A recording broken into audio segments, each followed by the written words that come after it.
What's up, guys? Coach Vass here. Thank you for joining me with OTF Audio Daily Beats. As always, if you're new, appreciate you tuning in, listening to me talk about these workouts. If you find value in them, information is in the description to support me. If you have any feedback, comments, concerns, let me know. We're going to do a little breakdown today on Sunday, September 14th, which repeats on Saturday, the 27th. It's an ESP 30-30 style workout. Talk about the 2G, talk about the 3G, and then wrap it on up.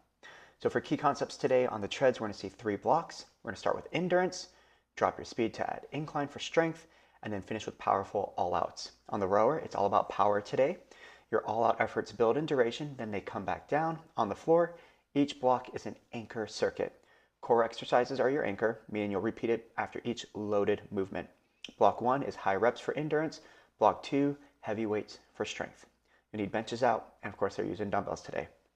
So when we look at the tread side, blocks 1 and 2 are very similar in terms of what they should feel, but what they're doing is going to be a little bit different. And then block 3 is the power one. So block 1, endurance, 6.5 minutes. We're going to see a total of 4 rounds, 3.5 of a push-based combo. Now, the way it's set up is the push will increase in duration, and they want to try to maintain that while they either maintain or lower their base. So we'll start off with a 30-second push. They recommend power walkers 6% or greater, followed by a 1-minute base. The push will increase by 15 seconds every time.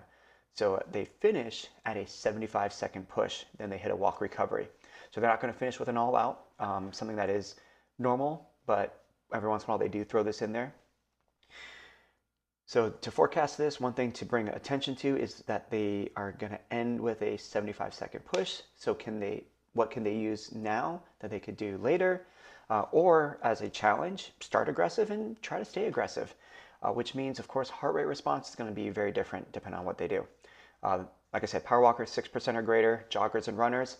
If you want to just keep it simple, 1 to 2 over their base. If you want them to be more aggressive, 1.5 or higher over base. Bikes and striders, at least 3, maybe 4 gears over base. After 30 seconds, 1 minute, then a base, then 45, a minute, 75, push. When they finish that last push, hopefully they need that walk recovery. They have 90 seconds, and then get back to base when they're ready. Now, block 2, same time domains. The feeling should be very similar. Heart rate response should be very similar, but we're going to change it up. So we're going to do incline for work, and then flat road active recovery. And the goal here is to reestablish their speed uphill that they'll maintain on every hill. So they start off with a 30-second base at 8% incline, including the power walkers. Flat road base for 1 minute. Can they maintain that speed on the next base for 45 seconds, then a minute, and then 75? Same thing though, if they need to adjust for recovery, try to drop that base speed on flat road, and then when they go back uphill, go back to that first intensity that they used. For the bikes and striders, they're pretty much going to alternate between push and base, just like the treads did. So start at the push gear, beginning of the block, maintain the push gear as it gets longer throughout the book. Now block 3, this is where flips the script a little bit. So all outs and walk recoveries. The all out will start short, get longer, and then get shorter. So pyramid style, with a 1-minute walk after each one. So they start with a 30-second all out, a minute to walk, so double the recovery. They should be able to maintain that or at least stay within 0.1, 0.2 when they hit their next all out for 45, and then a minute. After that, we start taking away the duration from the work. So we are trying to have them hit their best all out by the end. So 30, 45, 1 minute, 45, and then 30 seconds. Hopefully top speed, top incline, and best wattage output, power output on the bike and strider. When we look at the weight floor, block 1 and 2 will be done at the floor. Set up very similar, kind of like how the treads are set up, where they look the same, but small details are different. We're going to see higher reps in block 1, anywhere from 12 to 16 total reps, so 6 to 8 per side. They'll have a front loaded alternating reverse lunge. Because benches are out, you could have that dumbbell in that front rack position still, and they could do alternating step-ups as an alternative if that reverse lunge is just not going to happen because of their toe, their ankle, their knees, what have you. The other paired dumbbell movement is the reciprocating low row for 12 to 16 reps. So that's the weighted movement. The anchor is the circuit one, which is the high plank alternating shoulder tap. They have 12 total, so 6 per side. So lunge, shoulder tap, row, shoulder tap, that makes 1 round. They have 3 rounds of that. When they finish 3 rounds, they are going to repeat just the dumbbell exercises until time is called. If they take their time, they're hitting on that higher rep range of about 15, 16. You'll probably see each round take people about 2 minutes or so. So they'll probably get through their 3 rounds, and then that's going to be about it. But if they're going a little bit heavier and they only get about 12 to 13 reps, they might have some extra time to do 1 or 2 rounds of the bonus.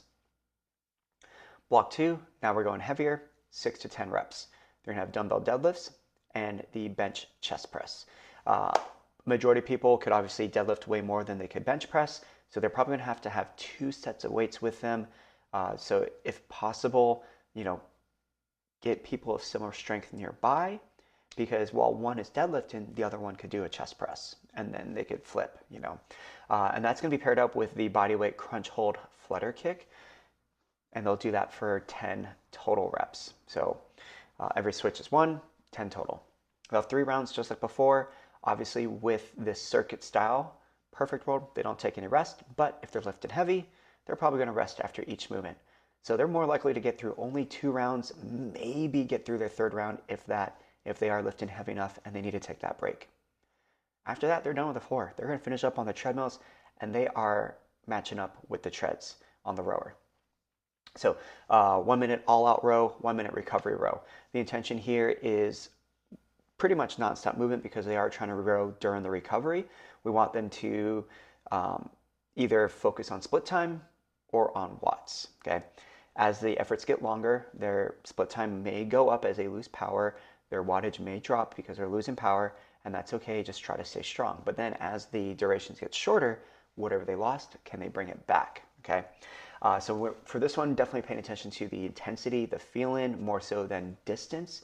Even though they do give a distance range in the template, it is all about the intensity that they are moving at. So pay attention to watts or split time. How high can they spike it? How can they keep it close to there? And by the last one, what's their best output? Now, when we look at the 3G, we're going to see 3 blocks on the treads and on the rowers, and then 1 long block on the weight floor. The good news for the treads and rowers, everything is timed up together, so you are moving both groups at the same time. Block 1, 2, and 3 are all 4 minutes each, with a 1 minute recovery between each round, or each block, excuse me. So on the tread side and the row side, we're going to start with endurance. We're going to establish a push and maintain it and adjust base as needed. So 30-second push, 45 base. 45 push, 1 minute base, 1 minute push. So base gets longer, push gets longer. So can they at least maintain? Rowers are doing the exact same thing. On the strength block, obviously treads and rowers are going to do something a little bit different, but they're still in the same time domains as before. The treads looks just like the 2G, so base climb at 8%, flat road base, so on and so forth. And then the rowers, their push row is a strength focused row between 20 to 22 strokes per minute. So a good callback for this is in block 1, what was your split time or your watts during your push on the endurance block? Can you get back to that same split time or wattage at a lower stroke rate? So really trying to drive and generate more power. On the template, the goal is to maintain split time on that first push row. So if you could use that information from block 1, that'll be very helpful to get them set up for success in block 2. 30, 45, 45, 1 minute, 1 minute. All right. And then block 3, just like on the 2G, they're timed up together, 30, 45, and a 1 minute all out. So no pyramid, just increases in duration. The recovery also increases because it's the same timestamps as the other 2 blocks. So 30 all out, 45 walk, 45 all out, 1 minute walk, 1 minute all out. Now, because recoveries get longer, it is more likely for people to be able to maintain or stay as very close to the previous all out as they're doing this. Weight floor, it's going to be both of the blocks combined from the 2G. So they'll do 3 rounds of the endurance work, 3 rounds of the strength work, and then repeat any of the dumbbell exercises until time for the finisher. And then the finisher is going to be a high plank alternating shoulder tap to alternating hip tap. So hands are there, tap, tap, hip, hip. think it used to be called the either the around the world or the 4-point tap, something like that. But change a little bit of the lingo. So there you go, and that's going to be the 3G. Once again, this is going to be Sunday the 14th, Saturday the 27th. Coach it down.